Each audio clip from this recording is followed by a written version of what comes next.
बिस्मिल्लाहिर्रहमानिर्रहीम। अस्सलाम वालेकुम। आप देख रहे हैं टी एकेडमी और आज का हमारा टॉपिक है इसमें ज़ात, जिसके अंदर मैं आपको इसमें ज़ात की डेफिनेशन बताऊंगी, इसको इंग्लिश में क्या कहते हैं ये बताऊंगी, और इसके अलावा मैं आपको इसकी मिसालों के साथ समझाऊंगी ताकि आप कहीं भी अगर ये लफ्ज़ सुने तो आप कभी कंफ्यूज ना हो।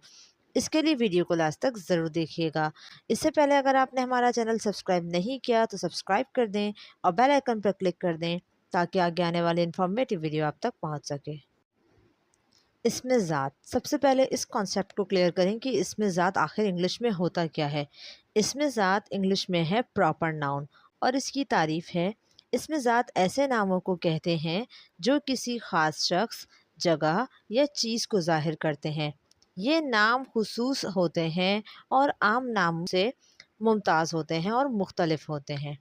अगर हम इसको सादा अल्फाजों में और आम बातों में कहें तो इसमें ज़ात एक समझ लें ऐसे ख़ास नाम होता है जो किसी हम ख़ास मखसूस शख्स के लिए, किसी एक स्पेसिफ़िक बंदे के लिए इस्तेमाल करते हैं, उसकी शनाख्त के लिए, उसको पहचान के लिए। ठीक है, अब हम इसकी मिसाल ऐसे ले सकते हैं जैसे कि अगर फॉर एग्ज़ाम्पल मैं आपसे कहूँ कि एक शख्स ने मुझे पानी पिलाया। ठीक है, मैं कहूँ कि मुझे इस इंसान ने पानी पिलाया, लेकिन मैंने आपको एक क्लियर नहीं किया कि किस इंसान ने पानी पिलाया है।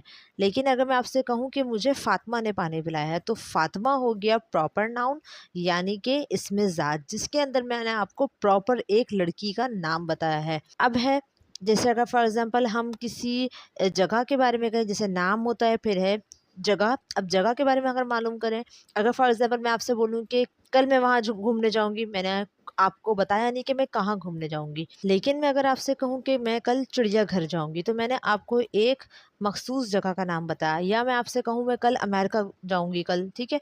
तो मैंने आपको एक मख़सूस मुल्क का नाम बता दिया, ठीक है? तो आपका ये कॉन्सेप्ट क्लियर हो गया कि मुल्क का नाम जो है मैं आपको बता रही हूँ, तो ये हो गया हमारा इसमें ज़ात यानी कि प्रॉपर नाउन।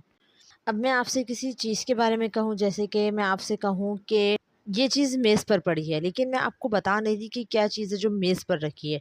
लेकिन मैं अगर आपसे कहूँ कि किताब मेज़ पर रखी है, तो ये हो गया इसमें ज़ात और प्रॉपर नाउन। उम्मीद है कि आपको ये एक सिंपल सा कॉन्सेप्ट समझ आ गया होगा। वीडियो को लाइक ज़रूर कीजिएगा, कमेंट ज़रूर कीजिएगा और अपने दोस्तों के साथ शेयर ज़रूर कीजिएगा। जज़ाकल्लाह।